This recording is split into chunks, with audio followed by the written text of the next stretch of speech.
Hello and welcome to In Bold, the podcast brought to you by Strategy and Middle East, where we dive into the most important topics impacting the region and the world. My name is Karim Sarkis. In this second series of In Bold, we're looking to lift the curtain on the media and entertainment industry. In every episode, our guests will share their experience and perspectives on where the industry is going. So sit back and enjoy as we dive in. Hello, you join us today in our Experience Center in Dubai. I'm very excited about having a conversation with Shashi Menon, co-founder and CEO of UNXD. UNXD is known for many things, but most notably the work it has done with premium fashion brands to bring them into the Web3 and metaverse space. Shashi, how are you? Doing great. Thanks for having me. Looking forward to our conversation today. Likewise. But before we get into the whole meat of the topic, as we say, if you could give us a bit of an idea or background of how did you actually get into this space? Sure. So our vision at UNXD is to bring iconic luxury and culture into the Web3 space and the metaverse. And we are one of the only teams today really centrally operating at the intersection of luxury and crypto, which are two worlds that historically have not intersected, and for good reason. The origins of the crypto movement are fairly anti-establishment, and to that audience, luxury very firmly represents the establishment. So for a long time, people just didn't really believe that these two worlds could merge. But our background actually comes from both of these worlds. So in the crypto space, I've been trading crypto since 2015. I first got into the space when I met this random hippie who happened to be here in Dubai. And I think he was on the run from the authorities because every time I met him, he used a different name and he used burner phones. But he got me into the crypto space and started trading in early 2015. And fast forward a couple of years, and in 2018, I launched a small fund with some friends, and we got some exposure to a whole bunch of different crypto projects, and we got close to some teams that today are much larger companies, and the most notable of which is a company that today is called Polygon. Back then was called Matic, and we got very close to the team over there. So when we were getting started on our journey at UNXD, we reconnected with them. Their team had just moved to Dubai in early 2021, and we ended up building with them.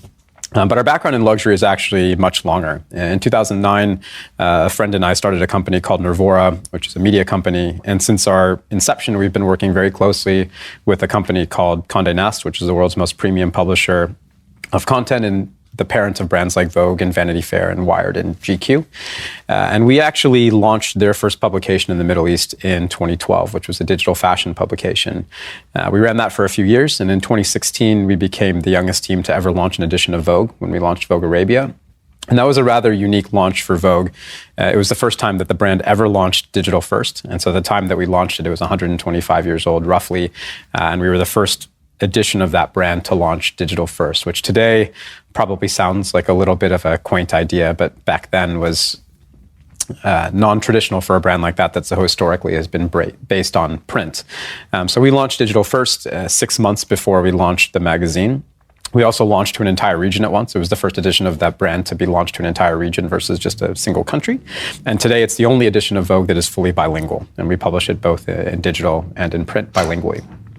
So we spent the last 6 years growing Vogue Arabia into one of the largest editions of Vogue globally. And along the way, we launched a few other editions of Vogue targeting men and art and design. And then we also launched Wired in the Middle East in 2019.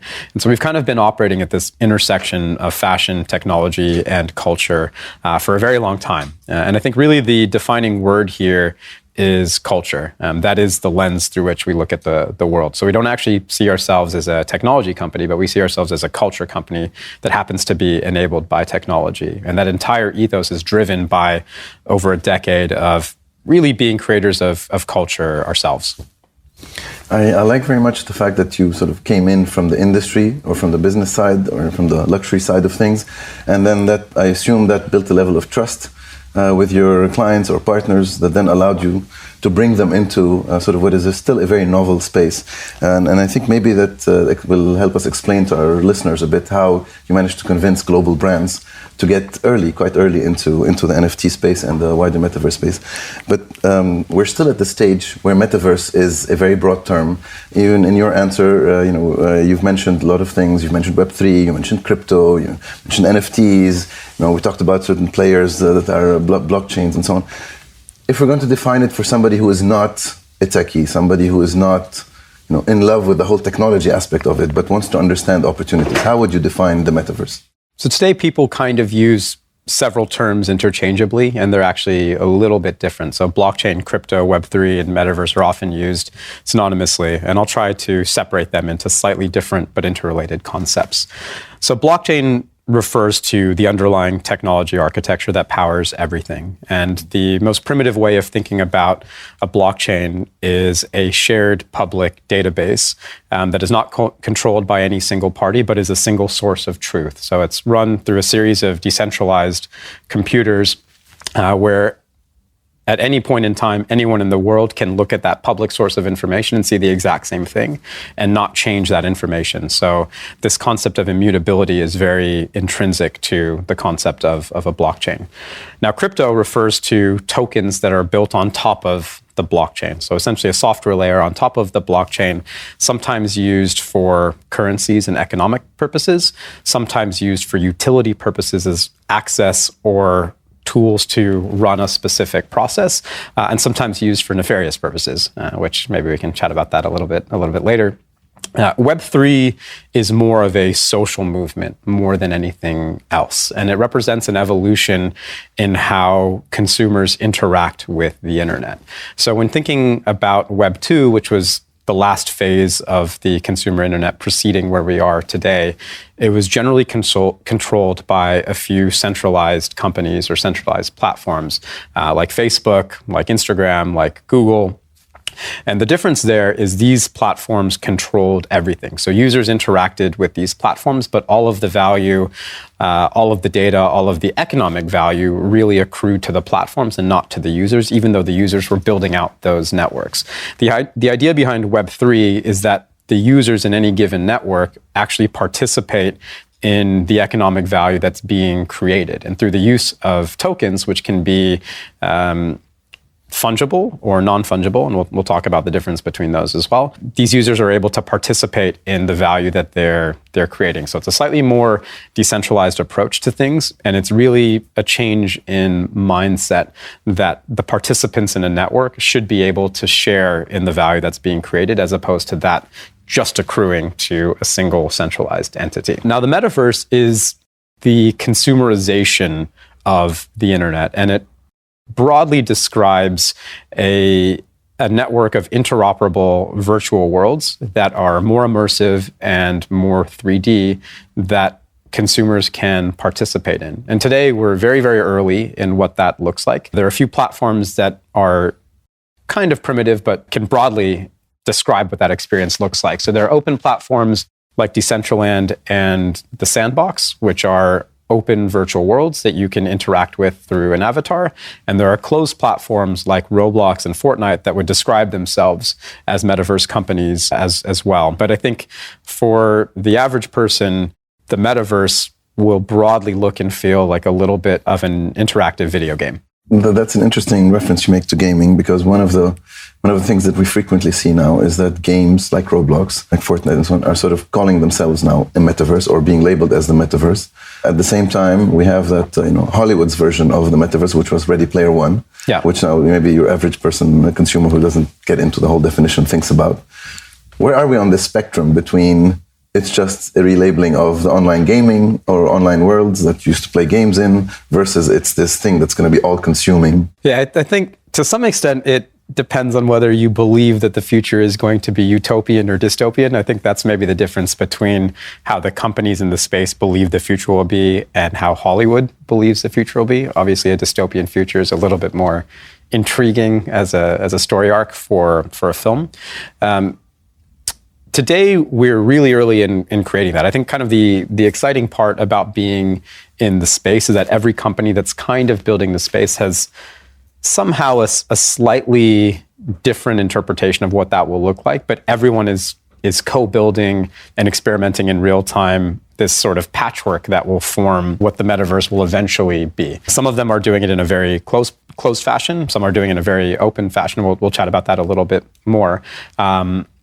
And there's a big difference between people that are building out the software layer of it and the hardware layer of it. I think my personal belief is to get to the broad adoption of the metaverse, we're missing the hardware experience to be able to enable that, and specifically like near eye wearables. So what Apple is working on and will eventually release which is more of a mixed reality headset, I believe, or like near-eye wearables like glasses or contact lenses that are enabled with the software layer, is what we're missing to be able to get out to the broader consumer version of it.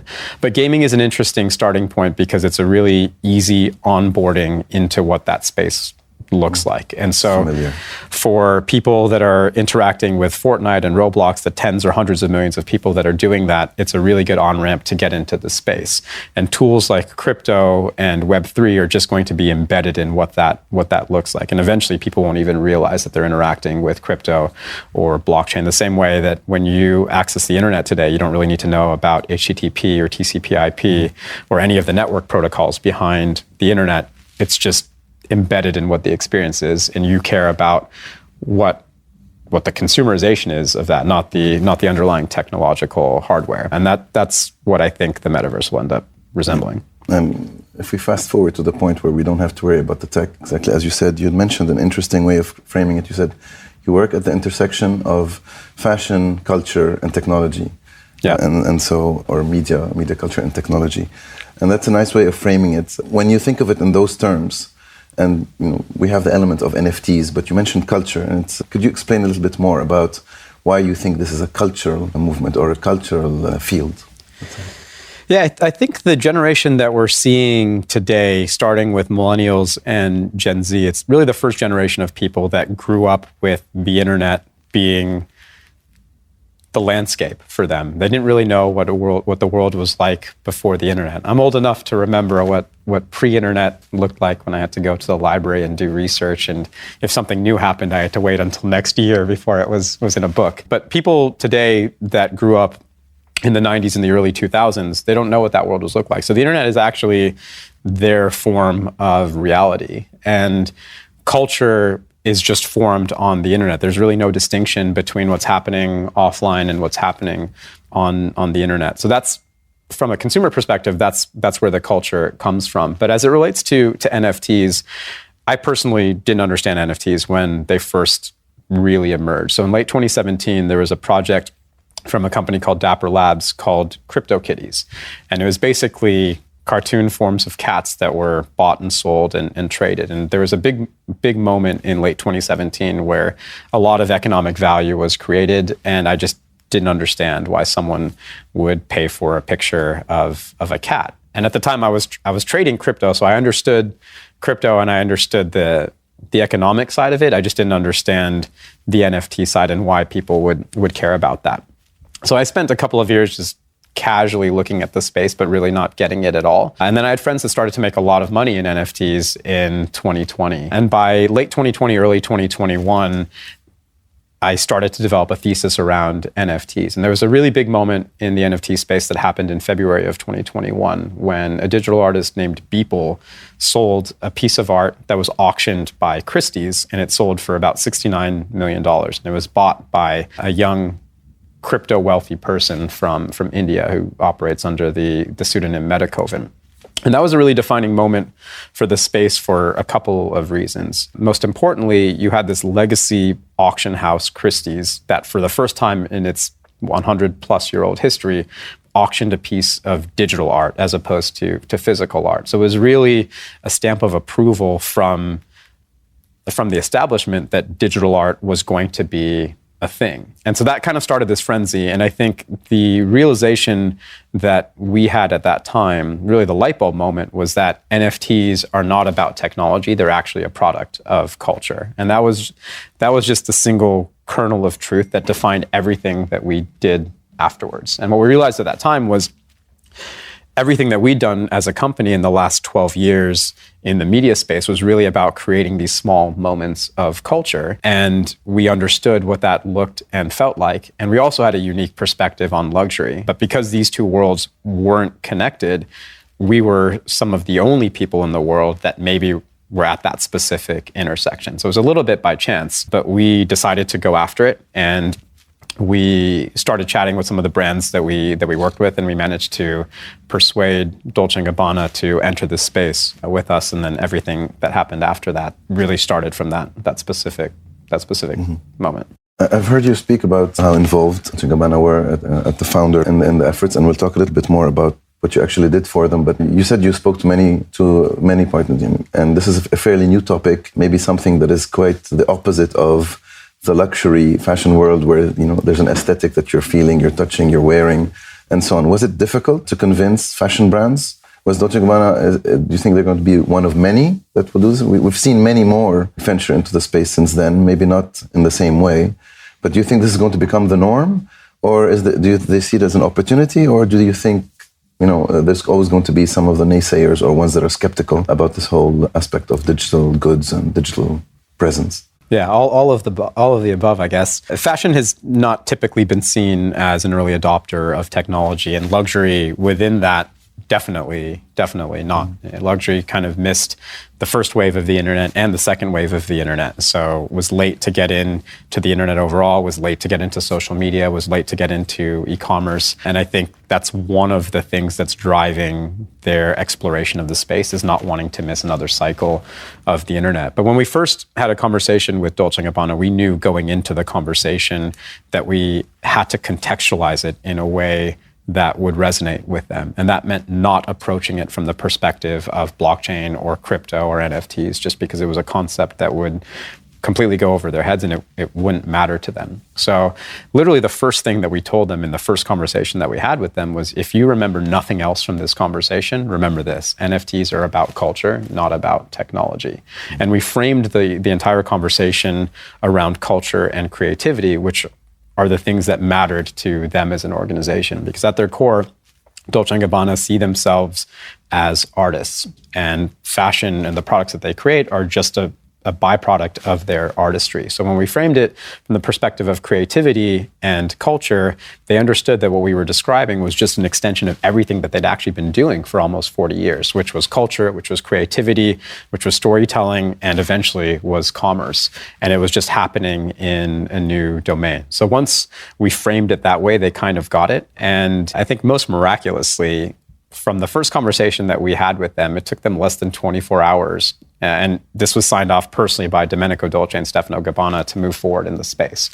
And this is a multi-billion-dollar company. I have never had this experience in my life, that something like this could be approved so quickly, and especially in a space that was so emerging as NFTs. Because at the time that we started with them, which was mid-2021, there had been nothing that was done by luxury brands in the NFT space outside of the very small ecosystem of people within crypto and Web3 and NFTs.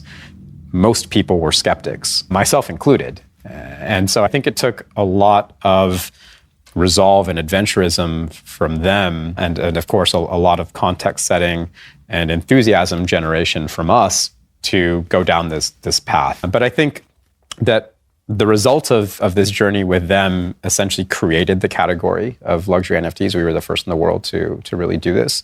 And a lot of other brands have followed us into this space, which has been really tremendous, because the mainstreaming of Web3 is very much going to be a product of other brands, other organizations that people have trust in entering the space as well.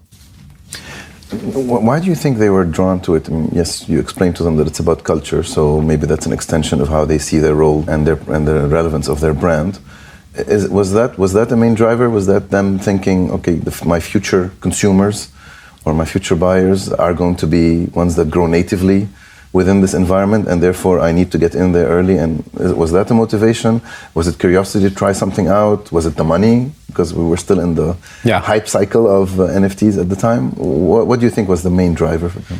I think it was less about the money than anything else. Like, money was going to be a byproduct of us accomplishing what we set out to do, but was not the initial goal. I think it was really this idea of creativity that inspired them. Because through this conversation around creativity, what we're able to present to them was an opportunity to create something digitally that was not constrained by any of the rules of the real world. So understanding that the designers see themselves as artists, we presented to them an idea that they could create without having to be bound by the rules of physics, by the rules of materials, by the rules of cost. And to them and to an artist, that's just a really exciting idea, that I can just create without having any constraints at all. And so that was how we started. And that ended up being reflected in part of the the first collection that we released, there was a subset of products that we called the Impossible series, where we actually designed digital products that could not physically be created in the real world, and that excited them. But when we had this first conversation with them,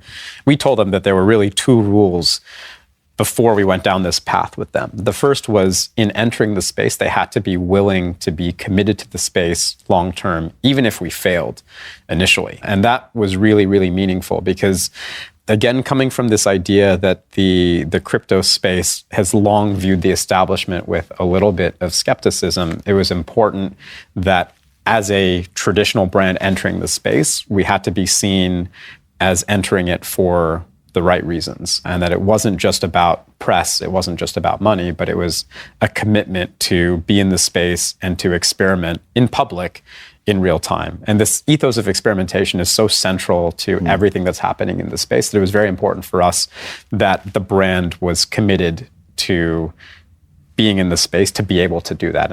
And the second thing that we talked to them about was really trying to understand the why of what we were doing. Because for a brand like Dolce & Gabbana and for a category like luxury, NFTs were not the most logical thing necessarily for them to get into because they weren't early adopters of technology. So we really wanted to talk to them and understand from them like what were the core authentic reasons about why we were doing it. And that kind of led us to design our first release in the way that we did. And we understood from our time in the luxury world that for that space, physical artistry and physical craftsmanship matters a lot. And so we ended up designing this first collection with a portion of the collection to actually be linked to physical products as well. And we were the first in the world to really attach physical products to NFTs as opposed to looking at it as digital only. And that was something that I think was not only intrinsic to the luxury space, but was something that a luxury brand could do that just a startup Web3 native brand couldn't have done. So that really helped position that first collection differently. You mentioned, so if I could summarize, you're saying, one, understand the why, and for a fashion brand, for a premium luxury brand, creativity aspect of it was very important. So that's a clear message. I think the second message that's very clear is that you should be in this for the long term, show some commitment. This is not a flash in the pan type of endeavor, but at the same time, there's a lot of experimentation. You don't know what's going to happen. You just need to put it out there and gauge the reaction. What was interesting to me was that the buyers were all, as you call them, crypto natives. So these were not typical Dolce & Gabbana or premium fashion or luxury fashion consumers. These were people coming from the crypto space. Was that surprising to you when it happened? And do you think that will remain the case, or will we get to a point where we cross over and we no longer have this section? Yeah, it was a little bit surprising, but I think we engineered the process to cater to that specific audience. Even the way in which we announced and rolled out the storytelling aspect of this first collection. So when we first announced that we were partnering with Dolce & Gabbana to launch this collection, we did so with just a single tweet from their Twitter account and our Twitter account. And it was a short video that didn't really say that much. It didn't say what we were doing or even why we were doing it, just that we were doing something. And we dropped that tweet, I think it was July 15th or July 16th of 2021, but it was during a very important Ethereum conference that was taking place in Paris, and we happened to be in Paris at the time. And so we knew that once we dropped that news, it would start to be seeded, if it worked well or if people cared, among a community of people that were gathering already around the biggest ecosystem in crypto for developers, which is Ethereum. So we dropped that tweet, and to our, I guess, delight, it spread incredibly rapidly. Because again, we had an environment where NFTs were starting to be taken seriously and very seriously from within a very specific community of people, but they craved adoption from the mainstream world, and luxury was a part of that. So when we announced, it was the first luxury brand that was doing anything, and I think people were surprised and intrigued that a brand with the stature and status of Dolce & Gabbana would be entering the space. And they viewed it curiously and maybe even a little bit skeptically because we didn't really explain the reasons, just this tweet without any other context. And we let that sit for a week without giving any other context. But every major crypto publication covered the news at the time, which was interesting for us. And so it went very viral. And then we waited a week and we dropped a little bit more information. And then we hosted a live audio where we started to give a little bit more information, not about what we were doing, just about the ethos behind why we were doing it and what our background was. And so that started to spread. And over the next 6 to 8 weeks, every couple of weeks, we released a little bit more information. And so it started to generate enthusiasm and interest from the crypto community because we were targeting them on platforms that matter to them. So we weren't really rolling it out on Facebook or Instagram, but really targeting Twitter, which is where most of the crypto community congregates. But when we got into the space, I think kind of naively, we weren't sure whether we would be attracting an audience of traditional luxury consumers and bringing them into crypto, or attracting an audience of crypto consumers and bringing them into luxury. And I think most basically, we just kind of assumed that it would be half and half. And what we found along the way was that it was just way more interesting to a crypto audience. And when the collection was released, 100% of the buyers were crypto natives, and they weren't existing or pre-existing luxury consumers. They just happened to be people that got really inspired by what we were doing. They understood and were committed to NFTs and to Web3 and to crypto overall. And we had an opportunity to bring them into a space that they'd never really been a part of, but in a form and a format that was native to them. And this is one of the big sleeper trends, I think, that's really important that we're tapping. When you look at every new generation of wealth that's created, you tend to see this migration up the consumption ladder towards more traditional assets that people consider to be valuable, whether it's real estate or whether it's luxury. And most recently, you saw that happen in China with the tier 1 cities, and then the tier 2 cities, and the tier 3 cities. And within crypto, you have an audience of people that over the last several years, maybe ignoring the current bear market, but before that, just by virtue of being in the space over the last several years as it grew, have amassed a level of wealth that puts them very squarely into the demographic of being luxury consumers. But because of the origins of this space, they just simply don't self-identify as luxury consumers. So we actually have an opportunity to bring this new luxury consumer that doesn't consider himself or herself to be a luxury consumer, to bring them into this space, but again, in a medium that they're more native to, which is crypto, which is NFTs. So I can understand that in terms of sort of accessing this new consumer base that maybe I wouldn't have through traditional means if I'm a luxury brand. Do you think we'll get to a point where the other side of consumers also sort of their existing customers are then wanting or demanding that they also be able to buy digital products or to be able to wear the fashion brands in the metaverse or in these online worlds? Yeah, I think that will happen. What's missing today is really the context of why digital fashion and why the digital world is useful for people. There aren't really environments that are satisfying or compelling for people to use digital fashion today in a really meaningful way. This is where we think the physical side of what we're doing with physical product and physical experience is so important, because it helps to contextualize why all of this matters. For us as an organization, I think one of our big perspectives is that while we are very much digital maximalists in how we view the world, and we see the digitalization of everything, we're not digital absolutists. And so that was one of our big takeaways from this whole pandemic era, that while the internet can solve for a lot of things, it's actually not yet great at solving for physical experience or physical intimacy. And so what we're trying to create is very much this intentional intersection between the digital world and the physical world. And I think that positions us a little bit differently than a lot of companies in the space. We very much don't want to see a world that's digital only. I think it's just not that interesting. And I think really for the luxury world as well, the physical side is so important, whether it's physical artistry or physical craftsmanship or physical experience.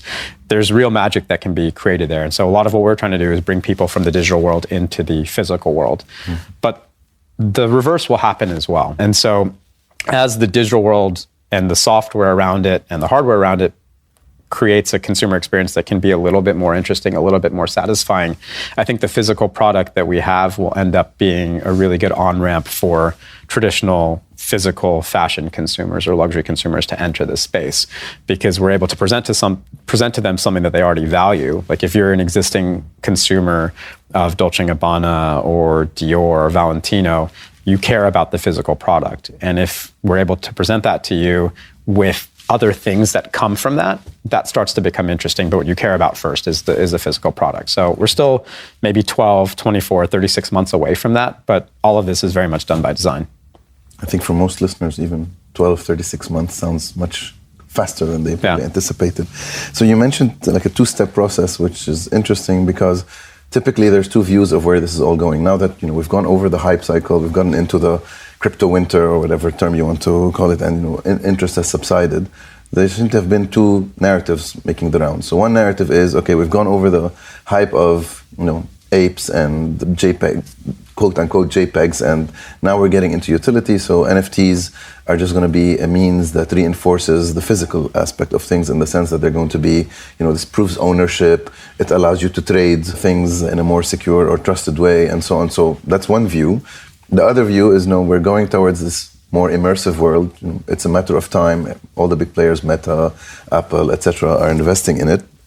And so we're going to get to a point where this generation that's growing up now is not going to care about the physical world. They're going to care about their representation through avatars in a digital world. And so these two seem to be two contrasting views where we're going to sort of have a generational schism, if you like.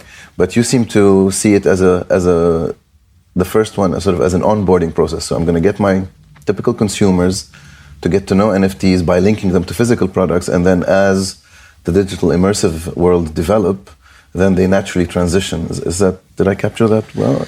Yeah, we don't see them as mutually exclusive. I think that there's an interplay that will exist there, because truthfully, there are things that you can do in the physical world that you can't do in the digital world. And the physical world is better for that, and that should be celebrated and embraced and experimented with. And there are things that you can do in the digital world that you can't do in the physical world, and the digital world is better for that, and that should be celebrated and embraced. And so we want to build for both of those experiences, and then we see magic that can happen when you kind of intersect the two. If we take the digital aspect of things, if we take the quote-unquote manufacturing of digital fashion, which effectively is all digital and hence doesn't have any of the issues around sustainability and ethical practices and child labor and so on that have dogged the industry for some time. And if we think that there's going to be mass adoption, do you think the business of fashion itself is going to drastically change in the sense that if most of the value is being created through the sale of its digital or virtual products, it will actually change what these companies are doing physically in the ground, whether we still need the factories in the same way, whether we still need to have these global supply chains, or we just end up, the physical goes back to maybe the origins of couture, where it was just very unique, very special one-offs, and actually the mass is all in digital. Is it going to be that extreme, or is it always going to be this balance between the two? I don't think it will be that extreme. I certainly hope that it's not that extreme. That's not an outcome that I think I would very much enjoy living in. I think the couture side of it is interesting to us because of the attention to detail that's involved in the physical craftsmanship of items that are created. We saw a real parallel between just the fundamental idea of couture and the idea of NFTs, because physical couture is really about creating these one-off bespoke items that are only ever created once, are incredibly unique, are incredibly valuable, and are pieces of art. And that's how we saw NFTs as well. There also seems to be two different approaches to creating the sort of digital fashion. So we've had the examples where there's replication of the traditional, or like you mentioned, where there's sort of this twinning of real and a digital. But there was the example of digital first fashion houses, or if you can call them fashion houses, like the Fabricant. Yeah. There's also Nike acquiring Artifact, and then the most recent development where a sneaker that was created as a digital product ended up actually being created as a physical product. So it came in the other direction. Yeah. Is this just an aspect of the sneaker world, or is this something that you think will become more and more common? I think it'll be more and more common. So we've experimented with digital first collections that are forged into physicals, not just with sneakers. So we have a collection that we released called Realtà Parallelo, which stands for, or which translates to parallel reality, basically, in Italian. And it was a collection of t-shirts, hoodies, and sneakers that started as a digital first release, but then physically forgeable, and then a custom production run that's happening right now, will be released to people. And it's an interesting approach to sustainability, and that's not really the narrative that we had going into it, but it is one of the byproducts, that it's an entire physical production run that is mapped one-to-one to demand. And so we released this collection of NFTs to our community, and then they could go through a redemption process to then choose their style, choose their size, and then the production happened afterwards. So we're basically mapping the entire production run to what people actually want, so there's no wastage. I think that will happen more and more. I think it kind of taps into some of the dynamics of the Web3 space about being able to participate in the creation in a way, being able to trade, and for the companies themselves, it's a very interesting approach to production, because you have all of the production funded before the production happens, and then you have no wastage. But Nike has been a really great example of what experimentation looks like. Their acquisition of Artifact was brilliant. Artifact is one of the companies in this space that I think everyone looks at with a great deal of respect. I also noticed that even companies like Fabricant, who are meant to be entirely digital and maybe in the Web3 world, still wanted to go to known fashion designers to maybe give some validation of the product that they're creating. And so that seemed to reinforce your point about, it's not enough to just create any digital work. Is that something that you think will survive any digital transformation or technology impact that the fashion world is experiencing? This focus on the individual narrative behind a fashion house or a brand or a designer? Yeah, I would contrast our approach, I think, a little bit to the Fabricant. They were early in the space and know the team over there very well. I think they have a different perspective on what the future will look like for fashion. They very much want to go into this digital-only world, whereas we see the physical side of things mattering quite a bit. They're doing a lot to embrace emerging talent and kind of cultivate that space. We started more on the established brand side. And part of that, I think, comes from this idea that in order to get people to be excited about the space, you need to give them context and something that they care about. If I look at the first collection that we released, without it being a major brand, I just don't think it would have been as successful, even if we did everything else the same. The art could have been as beautiful, the story could have been as beautiful, but the fact that it was this big established brand that came with legacy, that came with heritage, that came with a footprint in the real world, that gave it context, and that was really important. But there is a role that legacy brands and upstart brands will play in the space. I think both add value. I think legacy brands have a lot that they can bring to the table. Building a brand is incredibly difficult. Building a brand in the luxury space is incredibly difficult. There's no replacement for time when you're talking about heritage in the craftsmanship process. And most of these brands that we're working with have been around for 10, 20, 30, 40, 50, 60 years.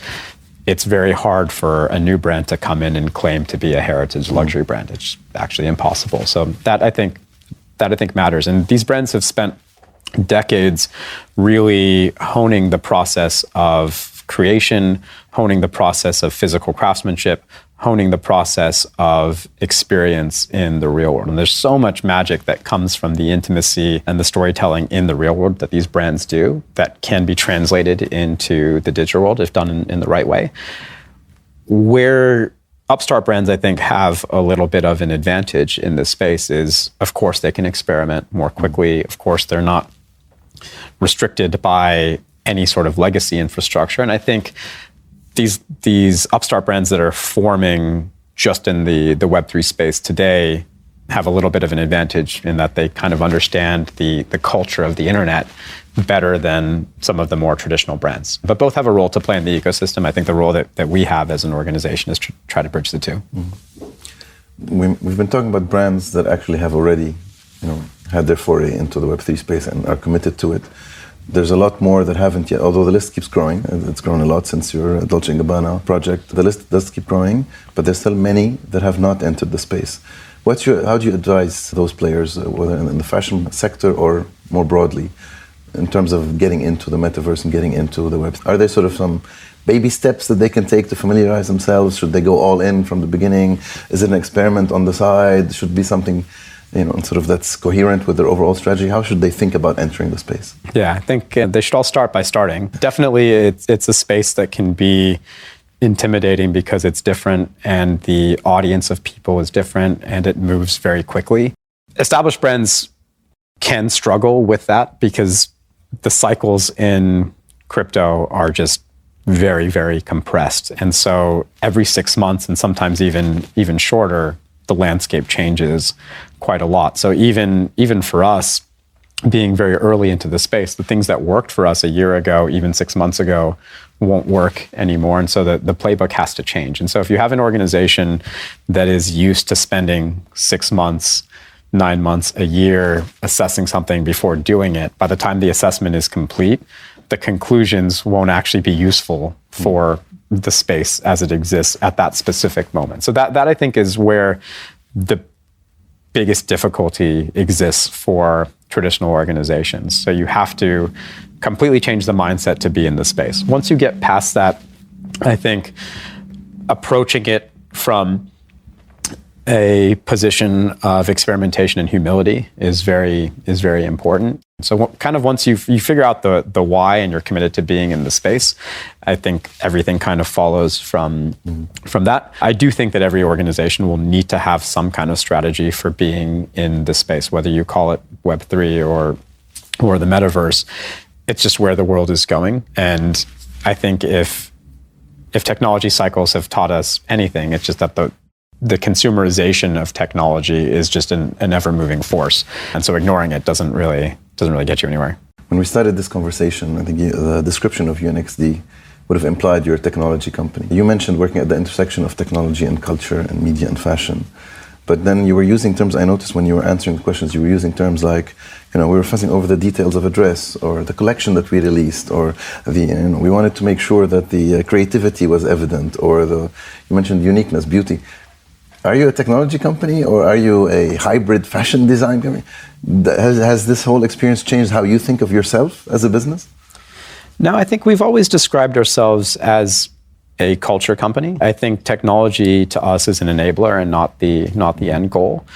What we've taken away from being very deeply in the luxury space for a long time is a level of obsessiveness with the detail. Like, we care about things that maybe a lot of people won't notice, but the people that do really care about. There's this anecdote from many years ago when Steve Jobs was creating the first iMac. He wanted the screws on the inside of the computer to be polished.